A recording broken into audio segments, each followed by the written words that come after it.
qilyapti. Rahbariyat kelganda ham shu yerda. Bu yerda hozir shu odamlar kirgiziladi.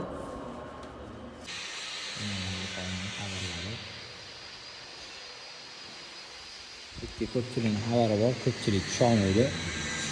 Bizlarning Allohning fazli bilan bizni shu bularning hammasini ustida kalon bo'ladi. Mana shu yerda oyatlar yoziladi kichkina qilib. Bu tomondan chiqib ketamiz. Montaj bilan bu zo'r detalli ishlangan hammasi. Ularning tepadan ko'rinishini hozir ko'rsataman. Bu tayyor bo'lib bityapti. Ular bitib bo'ldi. Butun dunyodan tashrif buyurishadi, a? Yo, bo'ldi, o'zi mashinasi qoldi, sadosovni. Yo, namunami? Ha. Qolgani ham chiqib bo'ladi. Bo'ladi. Chiroyliligini qara. Mana toshlarga ahamiyat beringlar, har bittasini o'zini relyefi bor. Har bittasini o'zini guli bor. Takrorlanmasdi. Hammasi tabiiy gulli. Kolonnalar ikkitalab qo'yilgan, ahamiyat bersanglar, bu juda ham katta hid beradi. Mana terilgan ustunlarni qaranglar, chiroyli.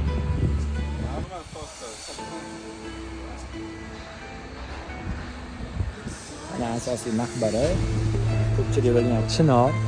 Oldin masjid mana bu bo'lardi. Polностью hozir rekonstruksiya bo'lib, mana masjid katta bo'lib. Kolonnalar oldin taxtadan qilingan, hozir mana hammasi toshdan qilingan. 7 metrli kolonnalar. Oldin shift balandligi 4,5 metr bo'ladi. Mana 7 metrga ko'tarilgan.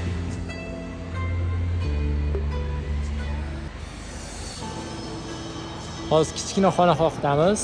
Bu yoqda asosiysi, kattasi hozir o'tgan kiramiz. Imom al-Buxoriyning xabarlari.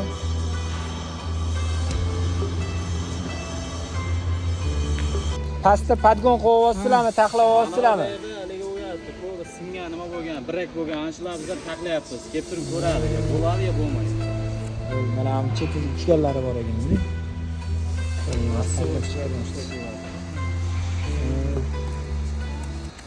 Kolonnalar ham bitib qoldi, o'zi tayyor. Hammasi privaznoy toshlar bilan olib bitta ko'p qilyapti. Uchgan joylarini hammasi minus olib tashlanyapti. Mana buni qarang, yaltillashini, mana attenka beryaptimi? Yaltillashini qaranglar.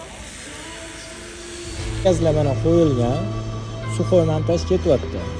Hammasi bu og'ir polnocenniy toshlar. Hozir ko'rsatdimi? Mana o'shalarning terilish jarayoni. Mana buni ustida ozgina figura bo'lib tushadi. Oppoq mramordan bo'lyapti. Fasadlari mana shunaqa bo'ladi. Cho'tki hammasi privatniy. Imom al-Buxoriyda juda ham ko'p qurilish ketyapti. Hozir qurilish zonasiga kirgizishmaydi o'zi.